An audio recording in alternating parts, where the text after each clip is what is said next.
Power level 322. 120,000! 130,000! 139? What, 9,000? 206. 150,000? Impossible! Power level .001. This is what the Dragon Ball fan community has always been obsessed with, and it's easy to see why. This series puts a tremendous amount of importance on how strong everyone is compared to each other, so introducing the ability to associate a specific number to each character's level of strength seems like an amazing idea. Except the entire community took that at face value and missed the real point. Power levels are not there to tell us how strong the characters are. They are there to be wrong. They exist to let characters surprise each other. We see this right from the start. Dragon Ball Z begins by immediately introducing scouters and the ability to assign numbered power levels to people, only to immediately show that the information can't be trusted. Raditz was super confident that there was nothing Goku and Piccolo could do until both of them displayed the ability to focus their energy and let off an attack far beyond anything they should be capable of according to their numbers. And this keeps happening. Every time someone in-universe tries to use power level numbers to accurately gauge anything, the information is always either wrong or proves that the numbers they've been working with up to that point were wrong. And even when the power levels are correct, the question remains, why is that number important? What does that number actually tell you? Think about the most famous power level reading in the entire series. It's over 9,000! What, 9,000? There's no way that can be right! Cut it! What information did that power level reading actually give us? We know that Goku's power level is higher than 9,000, but what does that mean? We understand that it makes Goku stronger than Nappa, but we get that from Nappa's concerned reaction and from watching their fight. Everything we know about Goku's strength comes from something other than what his power level reading said.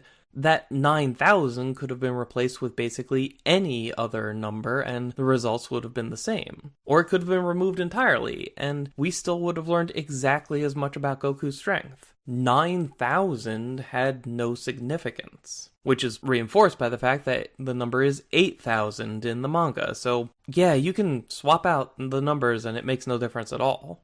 The most annoying thing about power levels is that they distract from something Dragon Ball is actually very good at, which is communicating a character's strength through the context in which they appear. We know Piccolo is on par with Frieza's second form because he shows up to save the day when that version of Frieza is kicking the ass of the rest of the gang. If Piccolo wasn't strong enough to challenge Frieza in that state, there would have been no narrative point in having him join the fight at that particular moment. Anything he could do, Gohan or Krillin or Vegeta could do. But showing up when he does communicates to us that he is stronger than those three. Likewise, when Frieza transforms again, all we need to know about his new level of power is the fact that he easily beats Piccolo. The misconception permeating the Dragon Ball fan community is that it's important to know how much stronger character A is than character B, when in reality, all that's actually important for the narrative is that we understand character A is stronger than character B. Maybe it's by 1,000, maybe it's by 100,000. It doesn't really matter because it'll still serve the same narrative purpose. Nothing about the struggle against Frieza changes by us trying to quantify Frieza's strength and represent it mathematically. It'll still be the story of a bunch of people too weak to resist, trying their best to resist, and failing until one of them manages to finally rise up and do it. That's what the Frieza saga is. Not an explanation for Goku getting a base form multiplier that upgraded him to 1 million or whatever nonsense.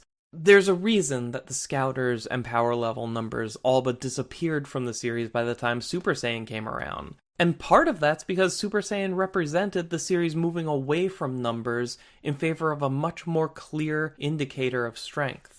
Dragon Ball's creator, Akira Toriyama, stated that the most time-consuming part of making the manga is always having to go back and fill in Goku's hair with black ink. Oftentimes, Goku's hair would be some of the only deep blacks on the page, and being the main character, he's in a ton of panels, which means pages with Goku took significantly longer to finish than pages without Goku. So when it came time for Super Saiyan, Toriyama decided to give the form blonde hair, because then they wouldn't have to ink it black for a while and could finish pages faster. But the other advantage to making this change was that the audience now had an immediate visual indicator that Goku had become a lot stronger than he was a moment before without needing to be told or shown in any other way. They established very quickly that Super Saiyan Goku is more powerful than regular base form Goku, so the only context you need to determine Goku's level of power is whether or not he's got blonde hair. This distinction gets kind of muddled once Super Saiyan 2 comes along, but it returns with the introduction of Super Saiyan 3, a much more powerful form with a blatantly distinct visual element all its own. Enter Super Saiyan God and Super Saiyan Blue, and I'm just gonna call these Super Saiyan Yellow for clarity's sake. Instead of continuing the trend set by different iterations of Yellow, new Super Saiyan forms weren't defined by tweaking the size and style of hair, but rather by just changing the color. They went back and pulled off the exact same trick that Toriyama did when he created Super Saiyan in the first place. A new form with a lot more power, signified by an unmistakable change in hair color. Each new color represents a milestone, made unmistakably distinct in the easiest way possible. Who needs lengthy power-up scenes, or exposition to explain how strong someone is, or charts filled with absurdly large numbers, when you can just look at the character? All this also makes it easier to establish how much danger a character like Goku is in. When the villain shows up and reveals the color of Super Saiyan we've never seen before, that immediately raises the threat level, because it's something that exists outside of our existing power scale, possibly a level beyond what Goku has already reached. And depending on what color Goku uses, we can tell how hard he's trying, how seriously he's taking the fight, and when he's giving it his absolute best. And when they get punched so hard that they fall out of Super Saiyan back to their base forms, we know the situation is dire without anyone having to say one word. The Kaioken worked the same way. Anytime Goku was surrounded by that red aura, you knew he was operating on a higher level. And in Super, when you see Blue with that same red Kaioken aura layered on top, you know how desperate the situation is, and how intense the fight is about to get. And yeah, I know, there are officially approved guidebooks that list all sorts of crazy power levels going all the way back to the beginning of the franchise. But not only did Toriyama have next to nothing to do with the information created for those books, they're also introducing a ton of extraneous information not present in the story, which makes those numbers worthless to me. Because Dragon Ball is a story. That's the thing that matters the most here. Statistics that only ever appear in the supplemental material obviously don't affect anything that much, because if they really mattered, they'd play into the story. But they don't. Power levels in general are mostly absent from the story. They don't help the story, and that's why the narrative dropped them. And the fans should too. If you think you can convince me otherwise, you're more than welcome to try in the comments below. I like a good, thoughtful conversation. But either way, I want to thank you for taking the time to listen to me rant, and I'll be talking to you all again soon.